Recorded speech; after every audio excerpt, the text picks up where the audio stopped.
This is Weirdly Enough, your regular podcast for strange stories and amazing facts, delivered straight to your favorite podcast directory and at weirdlyenough.com. Now, here are your hosts, Andy and Len.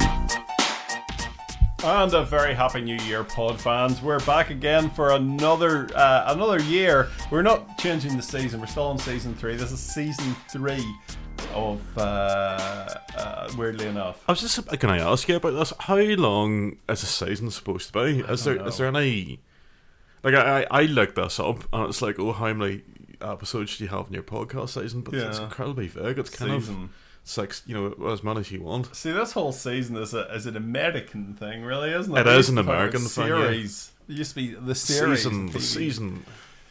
Season. Well, I think we should take a bit of a break come the summertime. Yeah. Because I've got things to paint and stuff. Right. A DIY that I like to do over the summer. So I think, that should be the end of the series 3. Right. So just did up until the summer then. And then, season back in. Towards the end of the summer, then start back in with season 4. A lot of podcasts do drop during the summer, I've noticed. They drop off and then they start up again. It seems to be one of those things.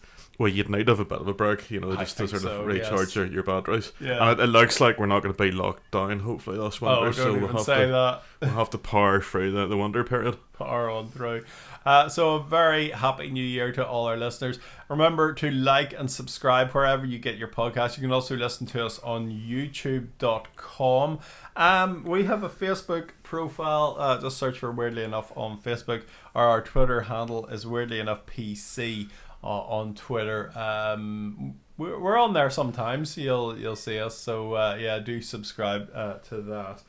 So today it's all about creepy clowns. Creepy clowns, yeah. Is there any clowns that aren't creepy? Well, you see, this is up because this is exactly my thoughts about it, because I kind of think all clowns are a bit creepy. Yeah, they're inherently creepy. Really the big thing, there's been creepy clowns really for years, but there's a big wave of them in 2016. Yeah. And it started off in Green Bay, Wisconsin. That was the wave of 2016. There's 5 pictures of a creepy clown roaming a vacant parking lot under a bridge in downtown Green Bay at night, and it started going viral on August the 1st, 2016. Right. A Facebook page was created shortly after, saying the clown was named Gags. Gags the clown.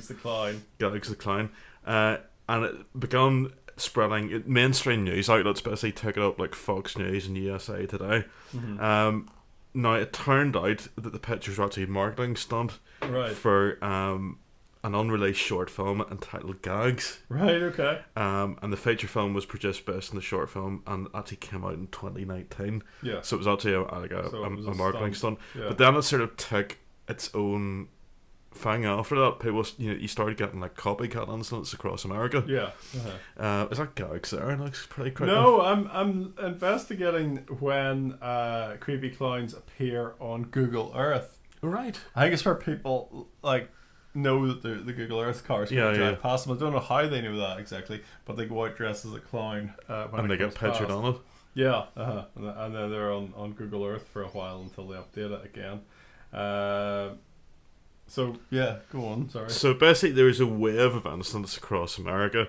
Now, the World Clown Association president Randy Christensen took a stance against this trend. He wasn't too happy, and McDonald's decided that Ronald McDonald should keep a lower profile because it was creating a very sort of sinister kind of image of clowns. They got the Hamburglar out instead, did they? The Hamburglar. And it got to the stage where it spread to Britain, and the Russian embassy in London in October issued a warning for Russian citizens to be on their guard against creepy clowns. Several New Zealand shops withdrew clown costumes from their shelves because it became like a worldwide thing. Right.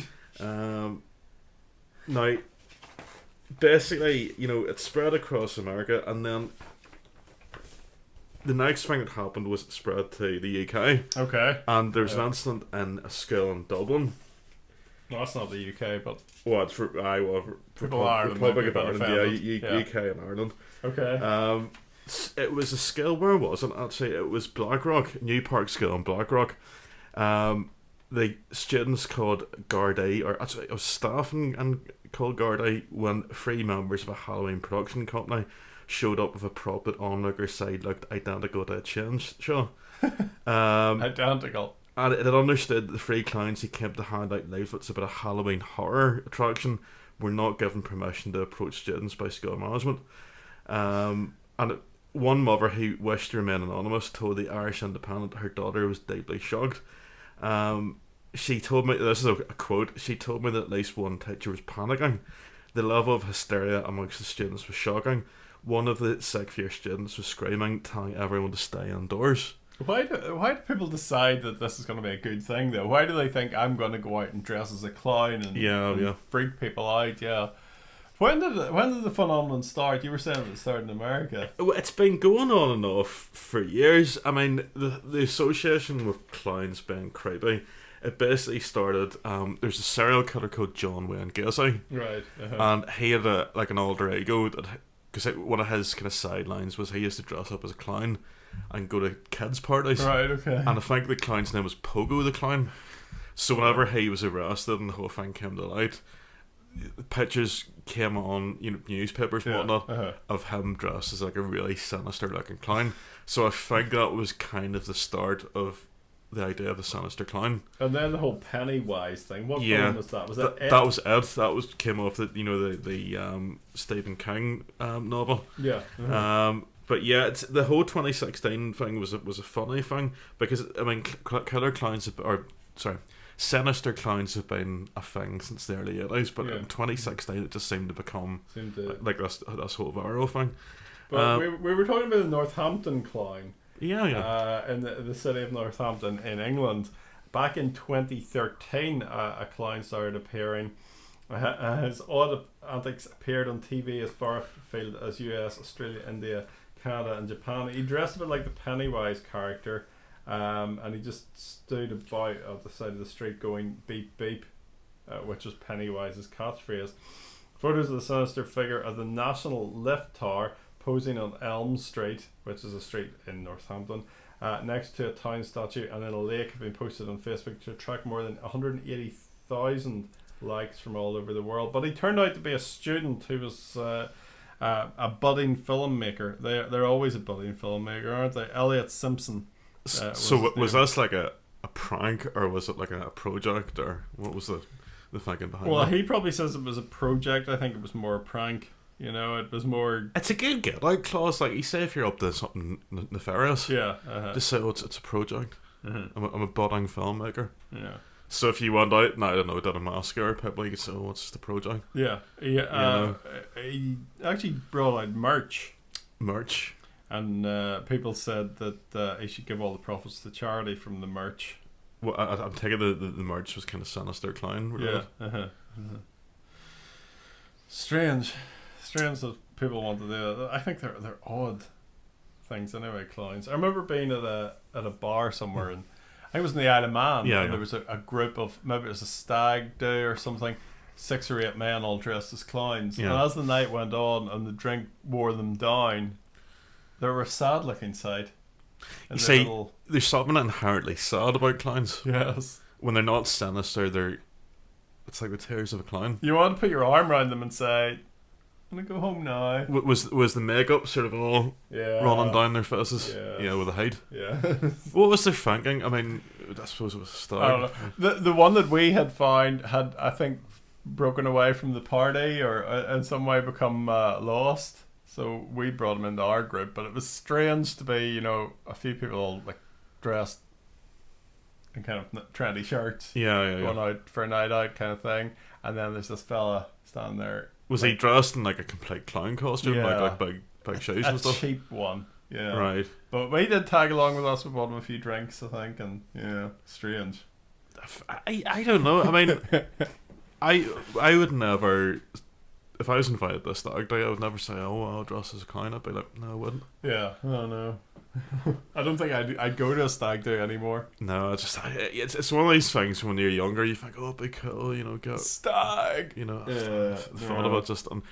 It used to just be people going out for a few drinks, but it's like these kind of like, we'll go and spend a month in Prague. Yeah. you know, or going up the Amazon or something like that. You know, it's kind of blown out of all proportion now. Anyway, we were talking about clowns. Yes, back on topic. But you see the thing in Dublin, you know what it actually reminded me of? I don't know if you remember this, but there always used to be a thing at our school where there'd be rumours of people from a tough estate or from a rough school coming up at lunchtime to beat people up. Yeah, it was always a rough school down the road. Yeah. And it never actually happened. Yes. And it's funny because I was reading for there was always like preparations about what teachers were going to do and stuff. Yeah. You know? It was the whole thing. And I remember reading in 14 Times years later, apparently this is a thing. Right. Apparently, you know, not so much now, but back in the 80s and 90s, this was a regular thing in schools all over the UK. There would be like rumours of these, you know, kids from a tough school. Yeah. Or from a gang coming to attack the school. It never actually happened. It's just this sort of weird kind of like urban rumour that did the rounds. The strange thing is, my memory fills in that it actually did happen once. But it didn't happen. But it didn't. There were like tough boys came and like hung around. Yeah. But where we were was in classrooms that you didn't get to see it. Yes. So, but did you see the tough boys? But no, it never happened. But do you remember the day that a dog came to school, into the playground, just a dog? Yeah. That was a big thing in lots of schools, you know, just a dog running about. Yeah. Teacher running out trying to... I suspect that's kind of more to do with teachers overreacting in a way, but like... Yeah. But it's this whole thing reminds me of us, you know, and it was fueled, apparently it went viral on Twitter. I remember the bomb squad coming into school as well. When was that? Quite often. It was. Are you winding me up? The bomb squad came to our school. Never remember that. We went to school together. Yes. And the bomb squad in the early days would have come in about once every 10 days. What? I don't remember this. Yeah, seriously. Are you sure you're not getting confused with like the plot of Derry Girls or something like that? No, it was an integrated school. It was the early days of integrated education. There were some people who didn't like it, so they used to send coded bomb warnings. How the hell did I not remember this? And you used to have to go and stand in the playground, and the like full on bomb squad would come and do a sweep, and then now you're all right. It would take like an hour and a half, 2 hours. It would take ages. Did I have like? And it would be happening like maybe not once a week, but once a fortnight. Anyway. I don't doubt this, but I mean, more worrying is my complete lack of remember. I'm sure it was one of the teachers ringing up just to get a bit of time off. Maybe this is like repressed memories or something like that. I should like you say if I want to, like, you know, these guys that like uncover repressed memories. Yes. Maybe that's mad stuff's happening and I just don't remember. It wasn't that mad. You just went and stayed around laughing and playing football. Yeah. Anyway, we're getting off topic, but that should be. You say when we finally organise merch. We're gonna talk about merch. We're gonna you know the way you get like t-shirts and you know the way the young people wear hoodies. Well, that's that Northampton clown guy where he got his. Well, apparently hoodies. When all the kids go down the discotheque these days, right? I mean, like I haven't been out the discotheque since 1974, so I don't really know myself. I think young ones are only going to discotheques if they serve like vegan milkshakes and fruit smoothies and things. They don't drink or do anything. Because I hear algo pops are the new thing. Are they? Yeah, they are the new thing. Yeah. But anyway, what was I going to say? Yeah, we could have hoodies and t-shirts with that phrase. We're getting off topic. We're getting off topic here. Yeah, you know, because we do tend to wander off. As a desperate attempt to pad out the running time. No. I say, do you know what I'm doing? Right, I'm saying the quad thing's loud and the loud thing's quad. Okay, yes. This is what you shouldn't do. But anyway, yeah, this was all. It reminds me of this phenomenon. Yeah. Of the tough kids from the tough estate going up at lunchtime. Yes. To harass people, but it's all fueled by Twitter. But anyway, this anonymous lady was going on about how traumatised the kids were. She added her daughter was left deeply upset by the incident and couldn't sleep when she got home that night. Mm-hmm. This is what the quote is. I just can't understand it. First of all, how could they think about doing something like this to promote a show, and how people dressed up as clowns with what looks like a chainsaw. I can't pronounce that. Chainsaw. And a sledgehammer could get into a school. Mm-hmm. Irish people have been taking to Twitter and Facebook to share their photos, and one girl even declared on Facebook she's, and I quote, leaving the house. She's not leaving the house forever now. Mm-hmm. Which seems like a reasonable response. Yes. Of course. People don't leave the house forever. That seems like totally, just watch. Absolutely the rational thing to do. Like, you know, had a real sinister twist, though. I looked into it, and especially this 2016 purge of clowns. Yes. There was a young fella in Pennsylvania found stabbed to death because he had one of these masks. And some guy went after him. It's going a bit far, he like, was isn't it? jailed for first-degree murder. The guy that went after him because of this, he must have jumped out with the mask, and this guy's gone and stabbed him. I didn't actually know about that because through this research, I was aware that there were clown purges or anti-clown purges, right? Yeah, where people were roaming around with baseball bats and whatnot, and cudgels, threatening clowns or going after clowns. But I didn't realise anybody was stabbed to death. That's quite excessive. And I didn't realise as well, it spread to Northern Ireland, and there's a stern warning from the then Chief Constable of the PSNI, a chap called Stephen Martin. I don't even remember him. They all blur into one. Yeah, well, there you go. What did he say? He said, and I quote, "Don't be doing this, kids. I would advise anybody who may be considering posting information on social media platforms to consider what they're saying. Crime is crime, whether in the virtual world or the real world, and there are consequences. Please don't get caught up in something that could jeopardise your future." Well, that shows complete lack of humour, doesn't it? Yeah, I know. You know, it was probably him dressed up as the clown all along. What else is that? Yeah. Why didn't we ever do this when we were kids? This would have been fun. Because in 2016 we were 35. Well, I'm just saying when we were kids, back in the 1970s or whatever. I don't think we had disposable income to go and buy frivolous clown masks. Any money was spent on 4 packs of harp. Yes, or chocolate biscuits. Yeah, chocolate biscuits and 4 packs of harp. Yeah, or and magazines of dubious, what's the word? Dubious provenance. Yes, you may have done that. Yes. We can always edit it out in the book. They were all found in hedges. In hedges, yes. Yeah. Whatever happened to that? You used to always find magazines of dubious virtue in hedges. The internet happened to that. Yeah. Sad, really. Yeah. Which is, it's like a lot of things. It's like a bit like music. You had to kind of really search for music back in the day. Yeah. It was and films and any kind of media, but now it's just all on the old phone. Sad, really. Apparently as well, there's Skin Coleraine wanted the lockdown over this, which I don't even remember. This was in the autumn of 2016. Skin Coleraine closed its doors. Right. Well, say went into lockdown, closed its doors for a couple of hours on a Friday. But yeah, it just shows you how kind of because there's a clown outside. Yeah, there's actually a film about this called Behind the Sightings. And it's an American psychological thriller horror film directed by Tony H. Caldwell. Oh yeah, him. It was shot in found footage style, and it drew inspiration from the 2016 clown sightings. It was originally scheduled for a theatrical release in 2017, but because of the controversial nature, it went straight to VHS. Yeah. No, straight to DVD or whatever it is these days. Like so. Yeah. Have you ever had any strange experiences? Well, I suppose you had that experience in the Night of Man, didn't you? That was strange, yeah. But I've never liked clowns. I've always found them rather sinister, even before all the sort of stuff in the media about them. Yeah. I watched Ramesh Ranganathan and that fella, what's he called? Rob Beckett. Yes. They were doing a thing, I think it's on Sky, but where they go and do different things. And one of them was like clown school.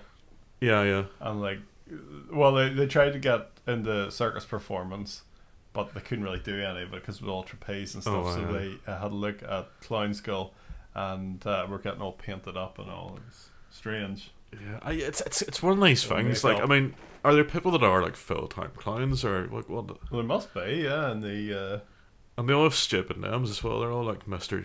Juggles or whatever. And they, when they do their makeup, it's like copyright. no other. Otherwise, the copyright, yeah. How does that even work? How can it be copyright? When you decide your makeup, you paint it on an egg, and then no other clown copies that. It's like it's painted. Are you winding me up? Like no, on an egg? In a register, yeah. You paint it onto an egg, and then that's maybe images of the egg or something are held in a register. So that because it's like a unique design. Oh, but how? Like, I mean, this is mind blowing, right? Like, what? Yes. Yeah. So, say I decide for talk's sake, to earn a few shekels on the side by cutting myself Mr. Juggles or Mr. Cuddles, the clown, and I start doing parties for wins, round Rathkill Estate or something like that, and then it leaks onto the socials, and images of me, I got like a cease and desist order from these guys. That's crazy. This is an article from BBC.com, which is strange. Professional clowns must choose a unique facial makeup design, and they have an unusual way of protecting it from copycats. Legal researchers investigate, so it's actually a legal thing. And there's the paintings on the eggs. But I mean, there's only so many ways you could paint yourself. There's actually an egg museum. Right. I think there's a lot of different ways you could paint yourself, but yeah. Chocolat, and they all have funny names, don't they? I suppose those are the clown names, are they? Foot Tit, Chocolat, Lulu Adams, Grimaldi. Chocolat. Was Grimaldi not like a famous clown though? He was like the original clown, wasn't he, Grimaldi? Yeah. But that's not blackface, that one there. I think it might be. Oh dear. When does this article come out? I don't know. Yeah. 2017 was different back then. It was different. Those were the more innocent times. 2017. Yeah. We haven't got a weirdly short this week, but what we're going to do is play the New Year traditions just straight after this. So if you want to stay tuned for that, do. If you've already heard it, delete it and go on for something else. We'll be back next week. Unless you've got more about clowns, sorry. I think we've sort of exhausted the topic, to be honest. But I'm actually more intrigued by the eggs and that's the copywriting of the makeup. Yeah, that's something that is I didn't even know about that. Yeah, that's what they do. Yeah, and there's some museum that holds all the copyrights. Do you know what we actually are?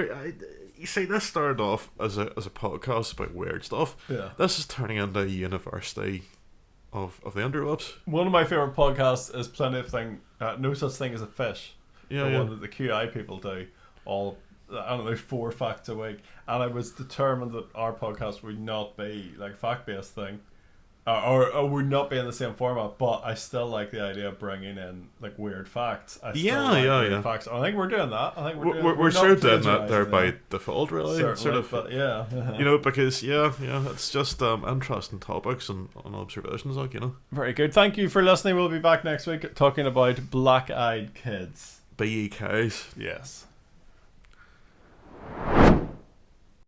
Hello everyone and a very warm welcome. We hope you had a wonderful Christmas and we're into New Year now. Leon, how did you enjoy Christmas? Was it everything you hoped for? It was great, yeah. Santa Claus was very, very generous, so good. So it was all good, don't we? Yeah. I've been let's say I'm just messing around with the volume controls here. It's been a few weeks since we've done this, so it's good to get back again. We've got a few good new podcasts coming in the new year, but we thought we'd come out with a short bite-sized podcast just before the new year dawns. So this is coming out on New Year's Eve, and we thought we'd have a look at the different weird Christmas New Year's traditions. Yeah. New Year's traditions that happen around the world. You see, this is something I don't know much about. Yeah. I mean, I know about the thing in Scotland about first fitting and Hogmanay, and that's really all I'll be aware of. What's that? Where you go round somebody's door, the first person to arrive, or something? Yeah. I guess. Well, there's lots of throwing and smashing things. Right. That's a big thing. Yeah, the throwing things. For example, in Italy, people throw old furniture out of their windows to celebrate a fresh start. Decluttering brings them joy, apparently. It's always good to have a bit of a declutter. but I hope at least they keep their bed to sleep on. I'd be more concerned about people walking about outside and getting hit by a bed coming out the window. Especially if you're in a big apartment or something. Yeah. So another thing I read about in Italy, in Venice, people like to kiss on New Year's Eve. Right. It'd be the first kiss in Venice of New Year's. But so is this like at midnight then, I take it? Yeah, I think so. But with COVID going around, might not be such a good idea. Yeah, only with somebody that's in your bubble, we would recommend. Keeping with the throwing theme, though, in Denmark they throw plates around. You might think of plate smashing as a bit of a Greek tradition, but the Danes save up all their unused crockery all year round and throw them at the doors of friends and family. So you throw your plate at somebody's house. That's all very messy and potentially quite dangerous, all these things. The more broken plates outside your door, apparently, it equates to how much luck you're going to have throughout the year. Right. Yeah, anywhere else people would be calling the police, but there you are. Yes, that's what that means. And in Argentina, they spend the hours coming up to New Year's with their shredder. They get their paper shredder out, right, and they make confetti out of all their old documents and bills. That must be a very new thing, I would have thought. I mean, I wouldn't, that's only been there as long as the shredder's been a thing. Well, I said the shredder. I think they used to just tear stuff up. Right. So they tear up old documents. I quite like some of these traditions, so I like the ones about shredding stuff and chucking stuff out the window. That sounds quite good. And they throw all the paper out the window. Then all the confetti goes flying out the window on New Year's Eve. Yeah. Right. In the Philippines, they love all things circular at this time of year, and they collect anything including coins, grapes, balls, with each representing success in the year ahead. Right. So you collect a circular ball or whatever, and yeah. South America enjoy wearing their lucky pants and don colourful underwear to bring in the new year. The colour of the kecks have different meanings, with those looking for love wearing red, and those hoping for a wealthy year ahead opting for yellow. So these are underpants, not trousers? Yes. Right. Yellow underpants, though.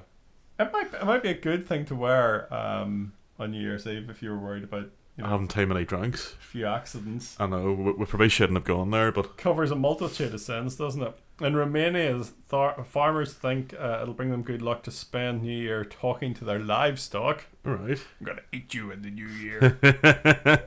In Ecuador, people believe that setting fire to scarecrows filled with paper at midnight on New Year's Eve will help them banish ill fortune. That has happened to them in the last 12 months. Some will also burn old photographs that evoke bad memories. Would you try some of these traditions yourself? Because some of them are quite good. Some of them are, especially all the shredding stuff and everything. The Chinese celebrate each of the 12 strikes of the bell in Madrid every year by eating a grape for each strike of the bell. And the tradition started in 1909 when there was a bumper harvest of grapes, and farmers were trying to come up with ideas on how to sell them. So, it's lucky if you eat a grape at midnight. And in both Germany and Finland, the rather unusual custom of lead smelting happens at this time of year, when people will melt a small piece of tin or lead over a candle before pouring it into cold water. The shape produced will reveal the fate of the person in the year ahead. So you have to look at the shape. But how would it? How do you interpret that? I don't know. There must be ways. The shape of things foretelling the future is common with people in the Czech Republic. They cut open apples to view the shape of the apple core, and a star-shaped apple core, which most of them kind of are, aren't they? Yeah. It says it'll bring health and happiness for everyone at a party, whereas if there's a cross shape in the centre of an apple, it'll mean that somebody is going to get ill in the months ahead. That's kind of put a bit of a dampener on things, I would feel. And over in the Netherlands, donut-like balls called oliebollen, I hope I'm saying that right, are eaten in Holland on New Year's Eve. This tradition comes from when Germanic tribes would eat the balls during Yule festival in an attempt to protect themselves from the goddess Perchta. Right. And in Turkey, do you know Turkey's changed its name? No, since when? It's just changed its name recently. Are you winding me up? No, it was today I saw. Oh, by the way, we've changed their name and we haven't told anybody.